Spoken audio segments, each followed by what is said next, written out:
పునరుద్ధాన దినమందు మనమందరం కూడా ఈ రీతిగా దేవుని పరిశుద్ధ ఆలయంలో కూడుకొని దేవుని నామాన్ని స్తుతించడానికి, కనపరచడానికి, దేవుని ఆరాధించడానికి దేవుడు మనకి ఇచ్చిన ఈ మంచి సమయాన్ని బట్టి ముందుగా అందరం కూడా రెండు చేతుల పైకెత్తి దేవునికి గట్టిగా స్తోత్రం చెల్లిద్దాం. హల్లెలూయా, హల్లెలూయా. మంచిది. దేవుని బిడ్డలారా, ఇప్పటి వరకు కూడా చక్కని పాటల ద్వారా దేవుని నామాన్ని స్తుతించి కనపరిచి దేవుని ఆరాధించాం. ఈ సమయంలో అమూల్యమైన దేవుని మాటలు మనం వినబోతున్నాం కనుక మన మనసులను దేవుని వాక్యం మీద నిలిపి జాగ్రత్తగా దేవుని మాటలు ఆలకించుదాము. దేవుని పరిశుద్ధ గ్రంథంలో నుండి మేకా గ్రంథము 1వ అధ్యాయము 2వ వచనంలో రాయబడినటువంటి దేవుని వాక్యాన్ని మనం చదువుకొని కొద్ది నిమిషాలు దేవుని యొక్క వాక్యాన్ని ధ్యానం చేద్దాం. మేకా గ్రంథము 1వ అధ్యాయము 2వ వచనాన్ని చదువు. సకల జనులారా ఆలకించుడి, భూమి నీవును నీలో ఉన్న సమస్తమును చెవియొగ్గి వినుడి. మీ మీద సాక్ష్యము పలకబోచున్నాడు. పరిశుద్ధాలయములో నుండి ప్రభువు మీ మీద సాక్ష్యము పలకబోచున్నాడు.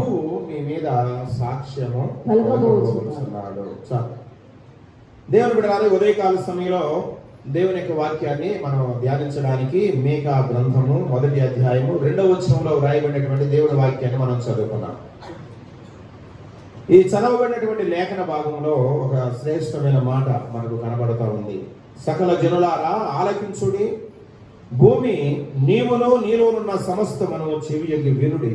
ప్రభువు యెహోవా మీ మీద సాక్ష్యము పలకబోచున్నాడు. పరిశుద్ధ ఆలయములో ఉండి ప్రభువు మీ మీద సాక్ష్యము పలకబోతున్నాడు. దేవుని బిడ్డలారా, సాక్ష్యాలు లేక సాక్ష్యము అనేది చాలాసార్లు మనం వినే ఉంటాం కదా. సాక్ష్యం అనే మాట కొంతమంది ఆరాధన జరిగేటప్పుడు వారి జీవితాల్లో దేవుడు చేసినటువంటి మేలును బట్టి, ఉపకారాలను బట్టి సాక్ష్యాలు చెప్తామని ముందుకు వచ్చి సాక్ష్యం చెప్తూ ఉంటారు. కొంతమంది అయితే సాక్షి శేషులు అని పిలువబడుతూ దేవుని బిడ్డలారా వారి జీవితాలని ఒక సాక్షార్థమై జీవించినటువంటి భక్తులు ఎంతో మంది కనబడుతూ ఉంటారు. అయితే మనుషుల ద్వారా మనము సాక్ష్యం పొందేదానికంటే కూడా దేవుడు మన గురించి సాక్ష్యం ఇవ్వడం అనేది అది ఎంతో శ్రేష్టమైనటువంటి అనుభవం అన్నమాట. ఇక్కడ దేవుడు కూడా సాక్ష్యం ఇస్తాడా అని అంటే సాక్ష్యం ఇస్తాడు అని దేవుడి వాక్యంలో మనం చదువుతున్నాం. యెహోవా మీ మీద సాక్ష్యము పలకబోతూ ఉన్నాడు. తన పరిశుద్ధ ఆలయములో నుండి ఆయన మీ మీద సాక్ష్యం పలకబోతున్నాడు అన్నాడు. ఏమని సాక్ష్యం పలకబోతున్నాడు అంటే దేవుడు మనల్ని, మనుషులైతే మనల్ని చూసి పైరూపాన్ని చూసి వారికి ఉన్నటువంటి అవగాహన బట్టి, ఆలోచన బట్టి, వారికి తెలిసిన దాన్ని బట్టి సాక్ష్యం చెప్తా ఉంటారు. పలానామ చాలా మంచిదండి, లేకపోతే పలానామ అలాంటిది ఎలాంటిదండి సాక్ష్యం చెప్తా ఉంటారు. అసలు ఆ సాక్ష్యం అనే మాటకి అర్థం ఏంటో తెలుసా? కని విని తెలుసుకొని చెప్పేదాన్ని సాక్ష్యం అంటారు. ఏంటంటే చెప్పండి, సాక్ష్యం అంటే కని అంటే ఏంటన్నమాట? కళ్ళతో చూడటం అన్నమాట. అలాగే వినడం అంటే చెవులతో వినడం. అలాగే తెలుసుకొని అంటే వారు నిజాన్ని తెలుసుకొని మాట్లాడేదాన్ని సాక్ష్యం అంటారు. అంతే తప్ప ఎవరో చెప్తే విని, ఎవరో చెప్పి చూస్తే వాళ్ళు చెప్పేదని తెలుసుకొని చెప్పడం అనేది అది సాక్ష్యము అనిపించుకోదు. ఈ రోజుల్లో చాలా మంది ఇలా అబద్ధ సాక్ష్యాలు మాట్లాడేవారు, అబద్ధముగా సాక్ష్యాలు చెప్పేవాళ్ళు చాలా మంది ఉంటారు. ఎవరు దొనపో తీనిందంటే దోణ కట్టేయమన్నాడంట. అంటే ఏంటన్నమాట?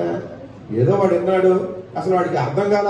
వాడు మాట్లాడింది ఏంటో, వాడు చెప్పింది ఏంటో వాడికి అర్థం కాల. కానీ దోనపో తీడిందంటే దోణ కట్టేసేయి అన్నాడంట. అంటే అసలు దొనపోసు ఇదిందో ఏదో కూడా వాడికి అసలు ఆలోచించే సమయం కూడా తీసుకోలేదన్నమాట. ఈ రోజుల్లో కూడా దేవుని బిడ్డలారా వార్తలు అనేవి అంత స్పీడ్గా ప్రబలమైపోతా ఉన్నాయి. కానీ వాస్తవానికి అది సరైందా కాదా, ఆ సాక్ష్యము లేక వార్త నిజమైందా కాదనేది కూడా ఎవరు ఆలోచన చేయకుండా దేవుని బిడ్డ అబద్ధ సాక్ష్యాలు పలకడం, అబద్ధంగా మాట్లాడడం, అబద్ధాలని ప్రచారం చేయడం అనేది మనుషులు సాక్ష్యం చెప్పడానికి పై రూపాలను, పై కార్యాలను చూసి సాక్ష్యం చెప్తారు. కానీ దేవుడైతే ఒక వ్యక్తిని గూర్చి సాక్ష్యం ఇవ్వాలి అనుకున్నప్పుడు ఆ వ్యక్తి యొక్క హృదయం తరంగాన్ని పరిశీలన చేసి ఆ వ్యక్తిని వచ్చే సాక్ష్యం ఇస్తా ఉంటాడు. 16వ అధ్యాయం 19వ వచనంలో ఉన్నటువంటి వాక్య భాగాన్ని మనం చదువుకుంటే, నాకు సాక్షి అయిన వాడు పరమందు ఉన్నాడు.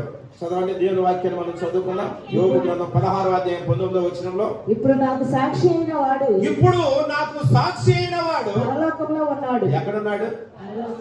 మా ఇంటి పక్కన లేడు. చాలా సార్లు నా ఇంటి పక్కన ఉన్నాడు నాకు సాక్ష్యం అన్నాడు. కాదు, నాకు సాక్షి అయిన వాడు పరలోకములో ఉన్నాడు. నా పక్షమున సాక్ష్యము పలుకువాడు నా పక్షమున సాక్ష్యము పలుకువాడు పరమందున్నాడు. పరలోకంలో ఉన్నాడు అన్నాడు. దేవుడి స్తోత్రం చెప్పండి. హల్లెలూయా, హల్లెలూయా. కొన్నిసార్లు అంటారు, అసలు మన గురించి చెప్పేవాళ్ళే లేరండి, అసలు నేనేంటో అర్థం చేసుకోవట్లేదండి, నా గురించి సాక్ష్యం చెప్పడానికి రమ్మంటే ఎవరిని బ్రతికినాళ్ళ రావట్లేదండి, ఎవరు నా గురించి చెప్పడానికి ఇష్టపడలేదండి అని చెప్తారు.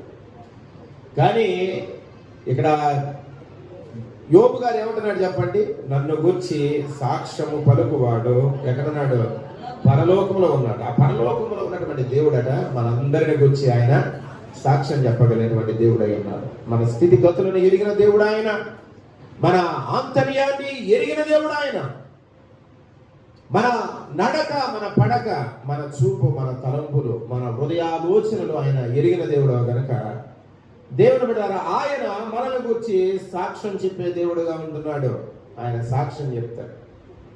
పరిశుద్ధ గ్రంథంలో దేవుని వాక్యాన్ని మనం గమనించినప్పుడు దేవుని బిడ్డలారా, అనేక మంది భక్తులను గూర్చి దేవుడిచ్చినటువంటి సాక్ష్యాలు మనకు కనబడుతూ ఉంటాయి. ఆదికాండం 7వ అధ్యాయం 1వ వచనంలో ఉన్నటువంటి వాక్య భాగాన్ని మనం చదివితే అక్కడ దేవుని బిడ్డలారా, ఆ నోవాను గూర్చి దేవుడు సాక్ష్యం చెప్తూ ఉన్నాడు. యెహోవా ఈ తరము వారిలో నీవే నా ఎదుట నీతిమంతుడవుగా ఉండడాన్ని నేను చూస్తూ ఉన్నాను. ఇక్కడ నోవాహును గురించి దేవుడు ఏం సాక్ష్యం చెప్తున్నాడు? నోవాహు, నీవు ఈ తరము వారిలో, అంటే ఆ ప్రపంచంలో ఉన్నటువంటి మనుషులందరిలో కూడా ఆయన నీతిమంతుడు అని దేవుడు సాక్ష్యం చెప్తున్నాడు. ఆయన యొక్క హృదయంతరంగాన్ని పరిశీలించేటువంటి దేవుడు ఆయన.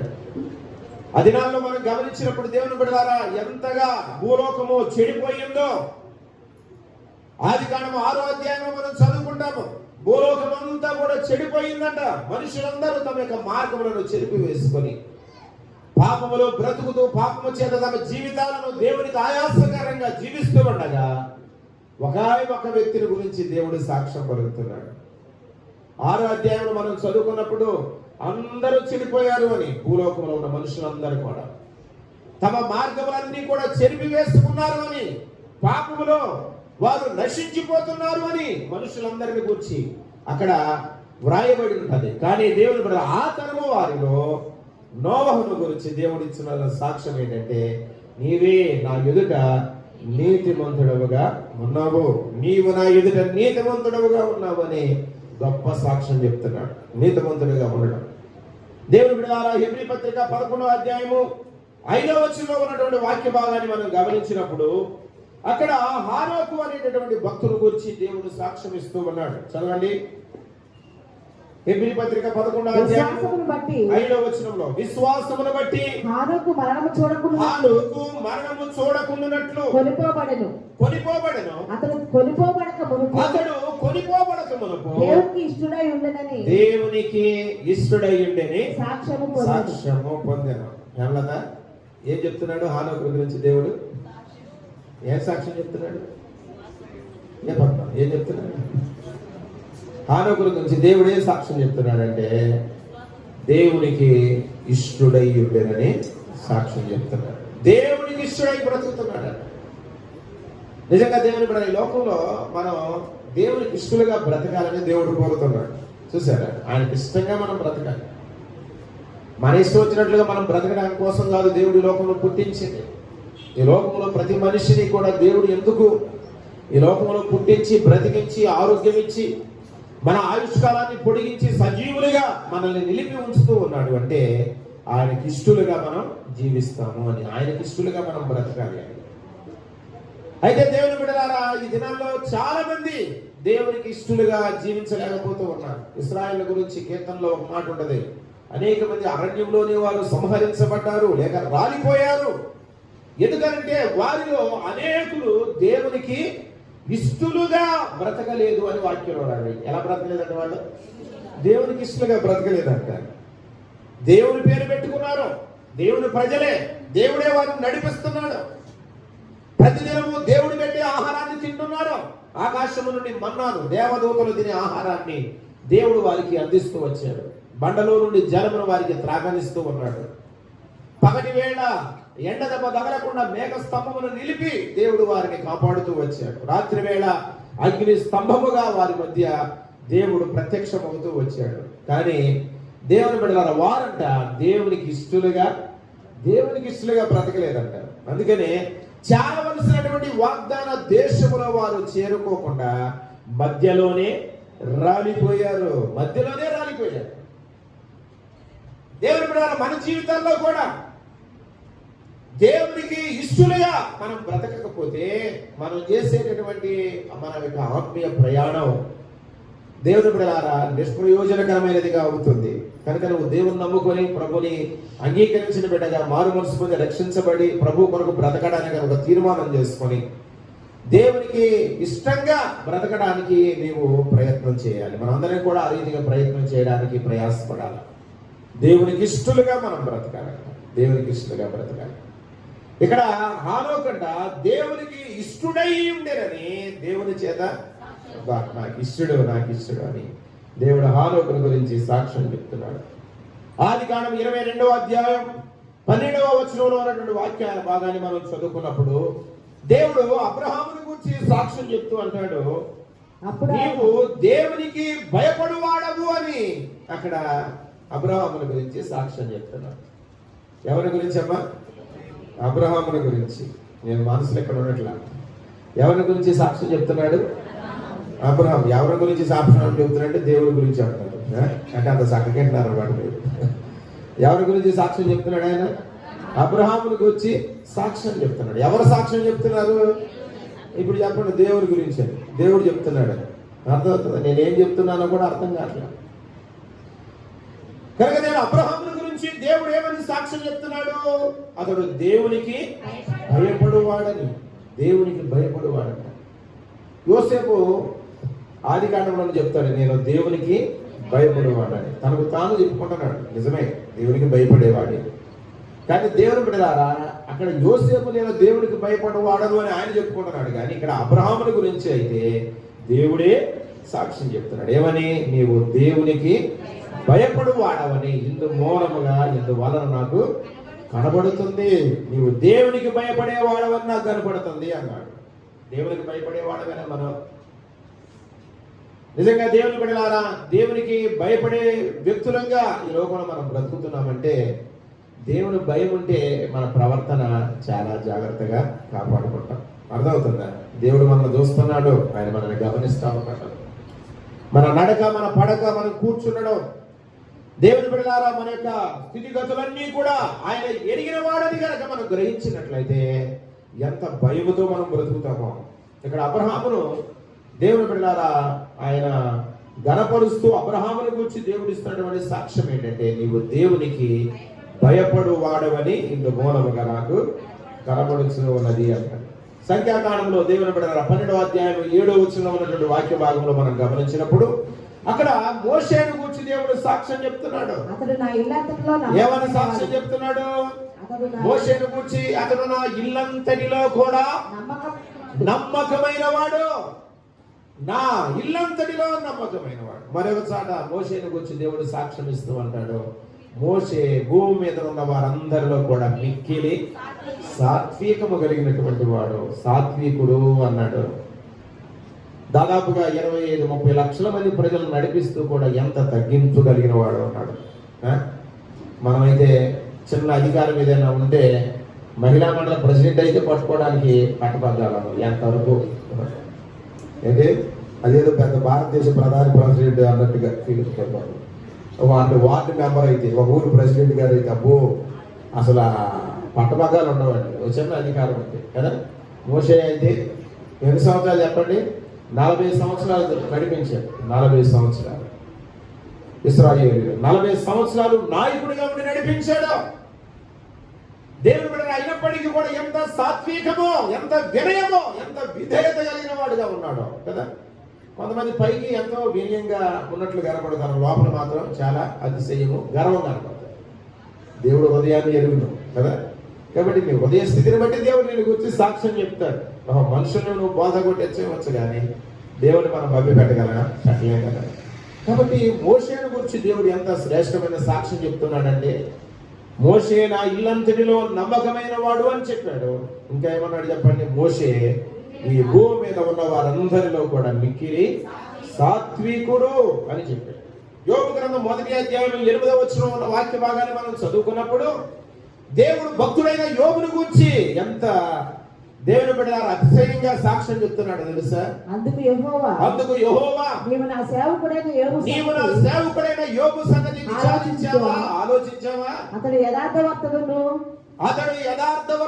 న్యాయవంతుడునై దేవుని యందు భయభక్తులు కలిగి చెడుతనమును విసర్జించిన వాడు భూమి మీద అతని వంటి వాడు ఎవడు కూడా లేడు. ఎంత మంచి సాక్ష్యం అండి. దేవుని స్తోత్రం చెబుతాం. హల్లెలూయా, హల్లెలూయా. ఎంత మంచి సాక్ష్యం యోబు పొందుతున్నాడు అంటే, భూమి మీద ఉన్న వారిలో అతని వంటి వాడు ఎవరు కూడా యథార్థవర్తనుడు, న్యాయవంతుడు, దేవుని యందు భయభక్తులు కలిగి చెడుతనమును విసర్జించినవాడు. దేవుని బిడ్డలారా, ఈ మాట ఎంత గొప్ప సాక్ష్యం అండి. మనుషులు ఎవరైనా మన గురించి మంచిగా చెప్పుకుంటే అబ్బా ఎంత సంబరపడిపోతాం, ఆయన అంటే నన్ను గురించి భలే చెప్తారండి అన్నది. కానీ దేవుని బిడ్డలారా, మనుషులు ముఖస్తుతి చేసేవారుగా ముఖం మీద ఉన్నప్పుడు, ఎదురుగా ఉన్నప్పుడు ఒక రకంగా మాట్లాడతారు, ఆ తర్వాత వెనకేమో ఇంకొక రకంగా మాట్లాడి ఎక్కిరిస్తూ ఉంటారు కదా.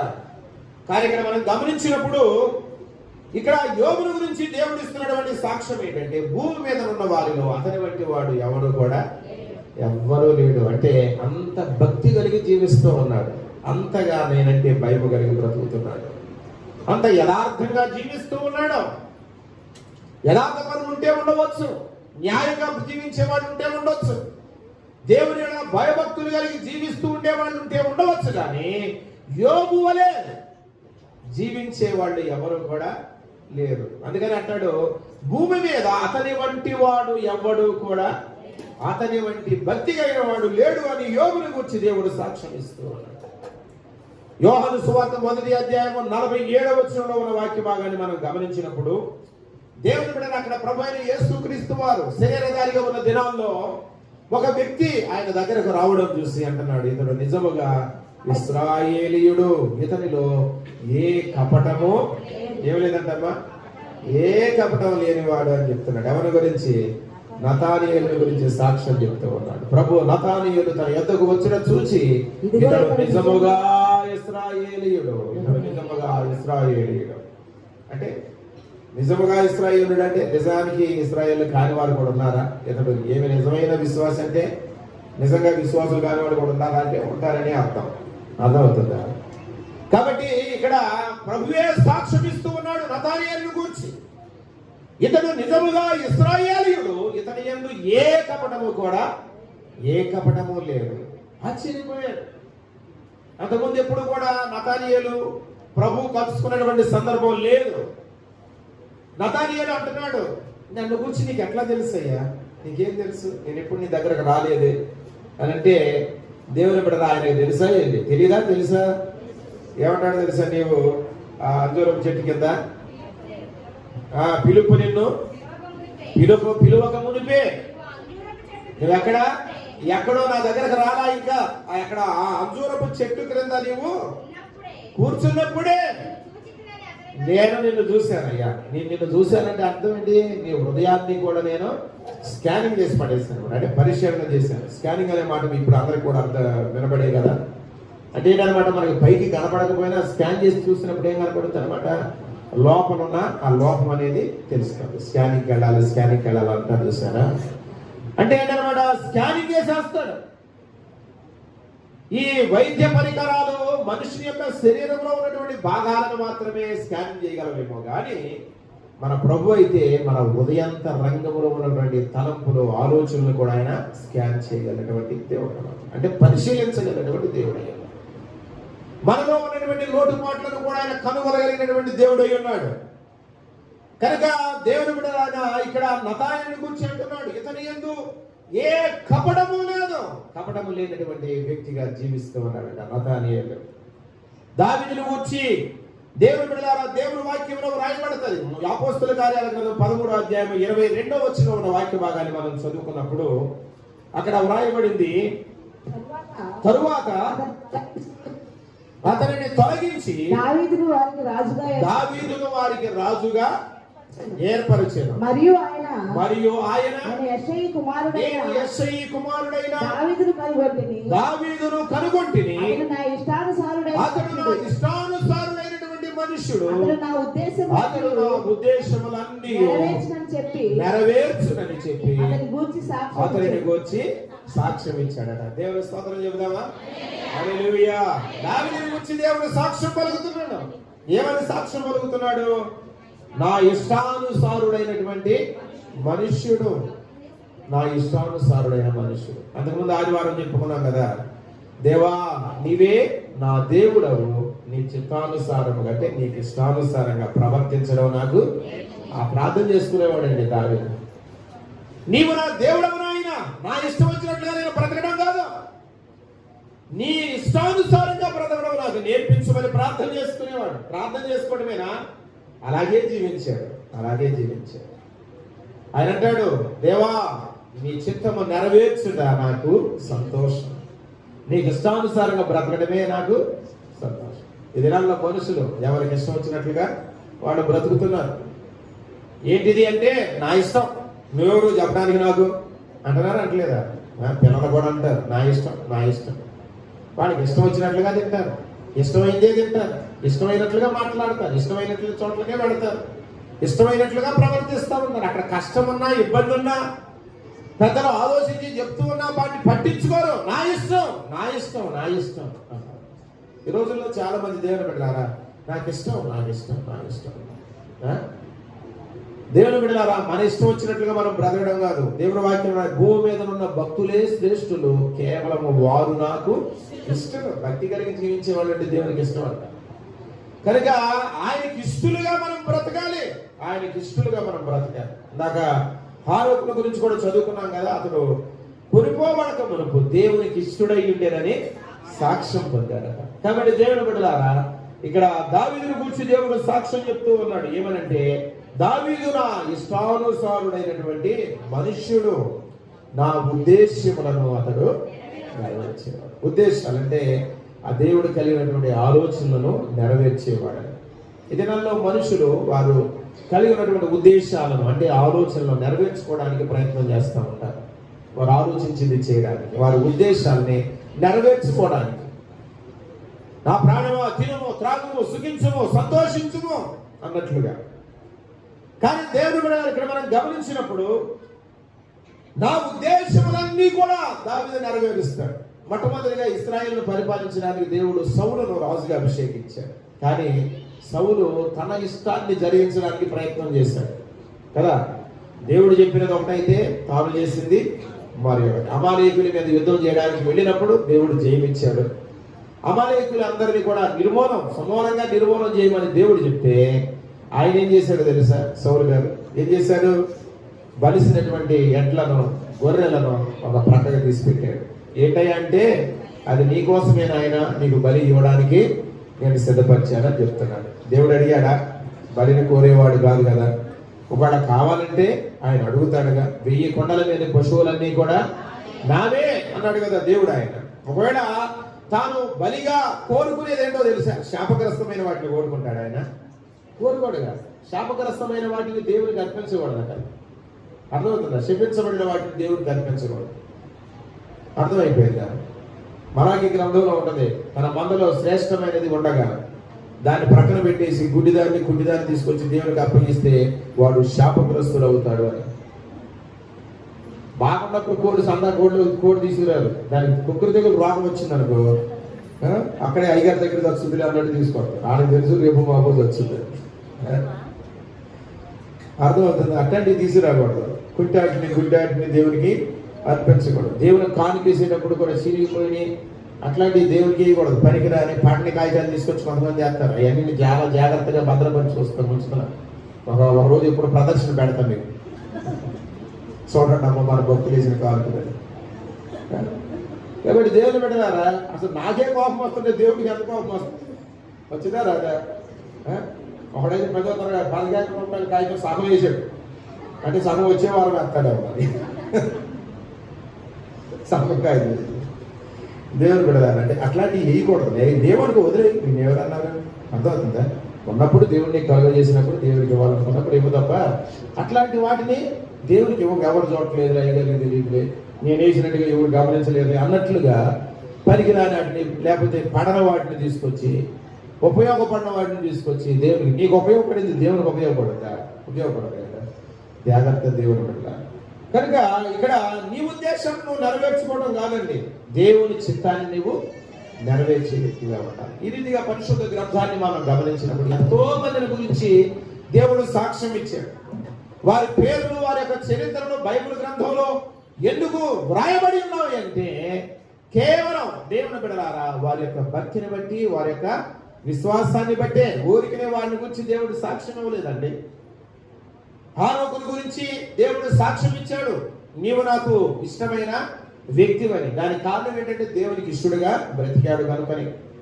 నోవహుని గురించి దేవుడు సాక్ష్యం ఇచ్చాడు, నీతిమంతుడుగా జీవించాడు కాబట్టి.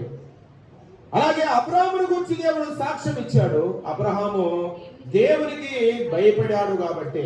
మోషేను గురించి దేవుడు సాక్ష్యం ఇచ్చాడు, ఆయన ఇల్లంతటిలో నమ్మకమైన వాడుగా భూమి మీద ఉన్న వారందరిలో కూడా సాత్వికుడుగా బ్రతికాడు కాబట్టి దేవుని బిడ్డలారా మోషేను గురించి దేవుడు సాక్ష్యం ఇచ్చాడు. యోబుని గురించి సాక్ష్యం ఇవ్వడానికి గల కారణం యథార్థపరుడుగా న్యాయవంతుడుగా దేవుని యందు భయభక్తులు కలిగి చెడుతనమును విసర్జించిన వాడుగా నిజమైనటువంటి భక్తి భావంతో ఆయన బ్రతికాడు కనుకనే యోబుని గురించి దేవుడు సాక్ష్యం ఇచ్చాడు. అలాగే దావీదుని గురించి కూడా దేవుని ఇష్టానుసారుడుగా మనుషుడుగా ఆయన జీవించిన వాడని, దేవుని ఉద్దేశములను నెరవేర్చిన వాడని దావీదుని గురించి సాక్ష్యం ఇచ్చాడు. ప్రభువైన యేసుక్రీస్తు వారు కూడా యోహాను 1:47 నతాయేలు గురించి సాక్ష్యం చెప్తాడు, ఇతని యందు ఏ కపటము కూడా లేదు అని. ఏ కపటం కూడా లేదు. కాబట్టి దేవుని దగ్గరకు వచ్చినప్పుడు మనం నిన్ను గురించి ఎవరు కూడా ఆయనకు సాక్ష్యం ఇవ్వాల్సిన అవసరం లేదనమాట. దేవుడికి తెలుసు నువ్వేంటో, నీ స్థితిగతి అంతా ఏంటో. కాబట్టి ఈ ఉదయకాల సమయంలో దేవుడు మనల్ని పరిశీలన చేసినప్పుడు మన గురించి ఏ సాక్ష్యం ఇవ్వగలరు? మన మాట, మన ప్రవర్తన, మన నడవడిక, మన జీవిత విధానాన్ని బట్టి దేవుడికి తెలుసుగా. తెలుసా తెలియదా? తెలుసుగా.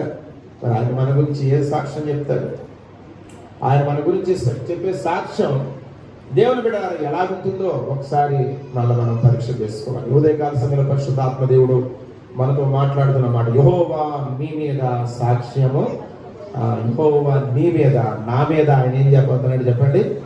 సాక్ష్యము పలకబోతూ ఉన్నాడు, సాక్ష్యం చెప్పబోతున్నాడు. నువ్వు చెప్పుకుంటున్నావు లేదు సాక్ష్యం, నీ సాక్ష్యం బాగానే ఉంటది, కానీ దేవుడు నిన్ను గురించి ఏమని సాక్ష్యం చెప్పబోతూ ఉన్నాడు. మనుషుల గురించి చాలా సార్లు సాక్ష్యాలు చెప్తాం కదా మనం. ఇశ్రాయేలుకు దేవుడు ఇచ్చినటువంటి ధర్మశాస్త్రం ఒక 10 ఆజ్ఞలు ఒక ఆజ్ఞ తెలుసా? నిర్గమాకాండం 20:16 నీ పొరుగు వారి మీద అబద్ధ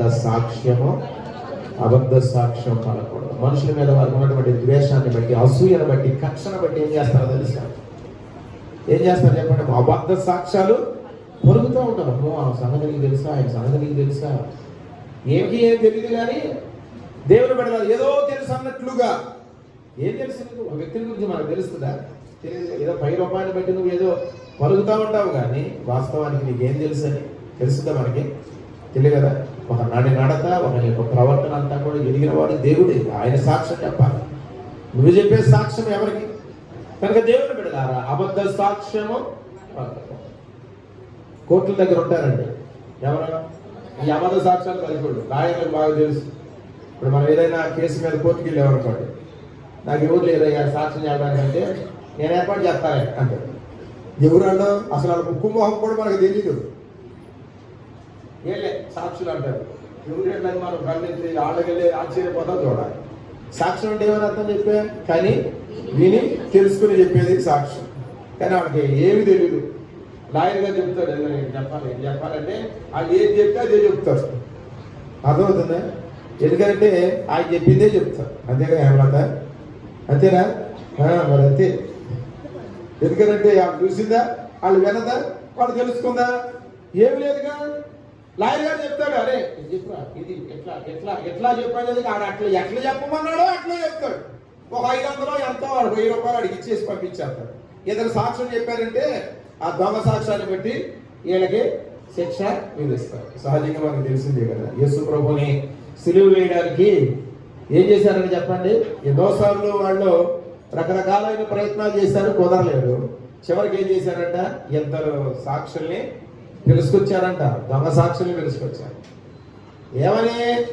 దేవుణ్ణి దూషిస్తా ఉన్నాడు, ఈ దేవాలయాన్ని పడగొడతానన్నాడు, దేవదూషణ చేస్తున్నాడు అని అబద్ధ సాక్ష్యాలు పరగడానికి ఇద్దరు మనుషులు తీసుకొచ్చి పెడుతున్నారు. వాళ్ళు వచ్చి సాక్ష్యం చెప్తున్నారు. ఏమని? కలిగినట్లు విన్నారు వీళ్ళు అసలు విన్నారా? తెలియదుగా. అయినా కానీ ఏం చెప్తున్నారు, అసలు ఏదో చూసినట్టుగానే, చెవులతో విన్నట్టుగానే, వీళ్ళంతా ఏదో తెలుసుకున్నట్టుగానే సాక్ష్యం చెప్తున్నారండి. దేవుడు ఎంత ఘోరం అండి, ఎంత ఘోరం. కాబట్టి దేవుడి పిల్లలు జాగ్రత్త. నువ్వు ఎవ్వరి మీద అబద్ధ సాక్ష్యము పలకొద్దు, ఎవ్వరి మీద అబద్ధ సాక్ష్యం పలకూడదు. నిజం అంటే చెప్పు, నిజం అంటే మాట్లాడు. నిజం అంటే ఏంటి? నీ కంటితో చూడాలి, చెవితో వినాలి, అది తెలుసుకోవాలి వాస్తవం కాదు. అంతే తప్ప ఎవడో చెప్పాడు, ఎవరో చెప్పారు అని నీవు అబద్ధ సాక్ష్యాన్ని నమ్మి గనక నువ్వు ఇతరుల గురించి సాక్ష్యం చెప్పే వరకు నువ్వు ఒకనొకప్పుడు నీవు దోషిగా నిలబడాల్సినటువంటి పరిస్థితి వస్తుంది. కాబట్టి దేవుని బిడ్డ ఉదయకాల సమయంలో మనుషుల సాక్ష్యాలన్నీ కూడా ప్రకటన పట్టేసి ఈ రోజున దేవుడు నిన్ను గురించి నన్ను గురించి సాక్ష్యం చెప్పాలంటే ఏమని సాక్ష్యం చెప్తాడు? నన్ను గురించి సాక్ష్యం చెప్పాలంటే ఏం చెప్తాడు? నిన్ను గురించి సాక్ష్యం చెప్పాలంటే ఏం చెప్తాడు దేవుడు? ఒకవేళ 30 సంవత్సరాలు అవుతుందో, 40 సంవత్సరాలు అవుతుందో దేవుని నమ్ముకో, లేదా ఒక 20-10 సంవత్సరాలు అవుతుందో నీ భక్తిని గురించి, నీ విశ్వాసాన్ని గురించి, నీ నడకని పడకను గురించి, నీ మాటను గురించి, నీ పద్ధతిని గురించి దేవుడు సాక్ష్యం చెప్పాలంటే ఏం సాక్ష్యం చెప్తాడు? ఏం సాక్ష్యం చెప్తాడు? మనుషులే నీ గురించి సరిగ్గా సాక్ష్యం అంటే లేనిది ఉన్నట్టు చెప్తే తప్పు, కానీ ఉన్నది ఉన్నట్టు చెప్తే తప్పే ఉంటుంది. అవునా? ఇప్పుడు అసలు మీ ఆయనే నీ గురించి సరిగ్గా సాక్ష్యం చెప్పాలి. ఏం చెప్తాడు మీ ఆయన నీ గురించి? సాక్ష్యం చెప్తాడా? సరైన సాక్ష్యం చెప్పగలరా? అయ్యారు ప్రార్థన పద్ధతి కానీ ఇంటికాడ అసలు నోరు తెలియదు అయ్యారు, ఆడ మాట ఇంకేమో చచ్చిపోతాడు. ఎవరమ్మా ప్రార్థన చేశామే, పాటలు పాడామే, అయ్యారు ఇలా ఇంటికాడ గుళ్ళోకి వచ్చి నీ దగ్గర ఒక అయితే అంటున్నాడు, అయ్యారు ఇలా నమ్మబాకయ్యా, నువ్వు నేను మోసం చేసి అంటున్నాను, నువ్వు నన్ను మోసం చేస్తాను, దేవుడిని మోసం చేయగలరా? కాబట్టి దేవుని బిడ్డలారా జాగ్రత్త, జాగ్రత్త. దేవుడు మనలోకి వచ్చి ఎక్కడున్నట్ట? తన పరిశుద్ధాలయంలో ఉండి మనలోకి వచ్చి సాక్ష్యం పలుకుతాడు. ఏం సాక్ష్యం పలుకుతాడు? మాకు వచ్చిన ప్రార్థన చేద్దాం. ప్రభువా, నన్ను గురించి సాక్ష్యం ఇచ్చే దేవుడు నీవంటున్నాను, నన్ను గురించి ఏం సాక్ష్యం చెప్తాను? మోకరిస్తాడు. ఒకసారి ఏం సాక్ష్యం చెప్తాడు? ఒకసారి ప్రార్థనలో ఒక్కసారి ఏం చెప్తాడు అసలు? ఒకసారి ఆలోచించి నిన్ను గురించి దేవుడు ఏం సాక్ష్యం చెప్తాడు? నేనైతే బాగానే చెప్తాను. అబ్బా పలానా ఎంత మంచి కలిగిందో, ఎంత భక్తి కలిగిందో, ఎంత యథార్థతో, ఎంత మంచిదో, అసలు ఒకటి జోడుకు పోదండి, ఒకరితో పోట్లాడదండి, ఎంత నీతి మంత్రాలు, ఎంత దీనురాలు అని మనుషులు నేను గురించి సాక్ష్యం ఇవ్వచ్చేమో, కానీ దేవుడు నేను గురించి ఏం సాక్ష్యం చెప్తాడు? ఉదయకాల సమయంలో ఒకసారి చిన్న ప్రార్థన చేసుకున్నాను. ఒక చిన్న ప్రార్థన. ప్రభువా నీకు వందనాలు. ఒక చిన్న ప్రార్థన చేస్తాను. పరిశుద్ధుడా, ప్రేమ కలిగిన మా ప్రేమలో తండ్రి, ఉదయకాల సమయంలో మేమందరం కూడా ఈ రీతిగానే పరిశుద్ధ మందిరంలో కూడుకొని మీ నామాన్ని స్తుతించడానికి, అమూల్యమైన అతి శ్రేష్టమైన మీ మాటలు ధ్యానించడానికి మీరు ఇచ్చిన సమయాన్ని బట్టి నీకు వందనాలు చెల్లిస్తున్నాము తండ్రి. మమ్మల్ని గురించి సాక్ష్యం ఇచ్చే దేవుడు నీవై ఉన్నావు అని నీ పరిశుద్ధాలయంలో ఉండి ప్రభువా మమ్మల్ని గురించి సాక్ష్యం చెప్పేవాడు నీవని ప్రభువా నీ లేఖంలో చదువుకుంటున్నాం తండ్రి. పరిశుద్ధ గ్రంథంలో ఎంతో మంది భక్తులను గురించి ప్రభువా మీరు సాక్ష్యం ఇచ్చారు. ఈ దినాన మమ్మలను కూడా ప్రభువా మీరు గమనిస్తూ ఉన్నారు, మమ్మలను గురించి కూడా మీరు పరిశీలనగా తెలుసుకుంటూ ఉన్నారు తండ్రి. మమ్మల్ని చూస్తూ ఉన్నారు, మా మాటలు వింటూ ఉన్నారు, మా నడవడికను ప్రభువా మీరు తెలుసుకుంటూ ఉన్నారు. మా హృదయంలో తలంపులు పుట్టక మునిపే వాటిని గ్రహించగలిగినటువంటి గొప్ప దేవుడు కదా నాయన తండ్రి. మీరు మమ్మల్ని గురించి సాక్ష్యం చెప్పడానికి సిద్ధపడినప్పుడు నాయన ఎలాంటి సాక్ష్యాన్ని మమ్మల్ని గురించి మీరు చెప్పబోతూ ఉన్నారు? మా జీవితాలను దిద్దుకోవడానికి సహాయం చేయండి. యెహోవా చేత నిర్దోషి అని ఎంచబడిన వాడు, ఆత్మలో కపటము లేనివాడు ధన్యుడు అని వాక్యంలో సెలవిచ్చావు నాయన. నీ చేత నిర్దోషులమని, కపటము లేని వారమని నీ ఎడల భయభక్తులు కలిగి జీవించేవారమని, సాత్వికులమని, నమ్మకమైన వారమని దేవా నీ చేత సాక్ష్యము పొందగలిగిన వారముగా, దావీదు వలె నీకు ఇష్టలుగా జీవించేవారమని, నీ ఉద్దేశములను నెరవేర్చేవారమని ప్రభువా నీ చేత సాక్ష్యము పొందేవారముగా ఈ లోకంలో మేము బ్రతకడానికి మీరే మాకు సహాయం చేయమని పరిశుద్ధాత్మదేవ విధించినటువంటి శ్రేష్టమైన వర్తమానాన్ని బట్టి నీకు స్తోత్రాలు. విన్న వాక్యంలో దుష్టుడు ఎత్తుకునపోకుండా మా అందరి హృదయాల్లో మీరు ఫలింపజేసి నీ కొరకు ఈ లోకంలో మేము సాక్షులుగా బ్రతుకున్నట్లుగా మీరే మాకు సహాయం చేయమని యేసు పరిశుద్ధ నామమున ప్రార్థిస్తున్నాము తండ్రి. ఆమేన్.